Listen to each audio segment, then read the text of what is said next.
এদিকে আসো, আমার কাছে আসো, আমার কাছে আসো। এই দেখো আমরা এখানে, এটার মধ্যে আমরা আছি, জানো? তুমি একটা ছড়া শোনাও তো বাবা। আতা গাছ শোনাবো? শোনাও আতা গাছে। আতা গাছে ওই যে এইদিকে তাকায় শোনাও, এইদিকে তাকায় শোনাও, বলো আতা গাছে।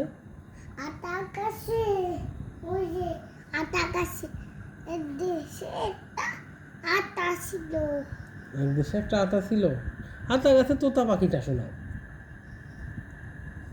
বলো আতা গাছে তোতা পাখি, বলো এটা। আতা গাছে তোতা পাখি, ডালিম গাছে মুখ, এটা ওটা কি মুখটা কোন নাকি নেবো? এই তো অনেক সুন্দর হয়েছে। আচ্ছা আব্বা, তুমি কি হাট্টিমা টিম পারো? বলো তো। হাট্টিমা টিম টিম তার মাঠে বাড়ি ডিম। তারপর তুমি বলো। তাদের খাড়া দুটো শিং, তারা হাট্টিমা টিম টিম। তাই তো। আচ্ছা।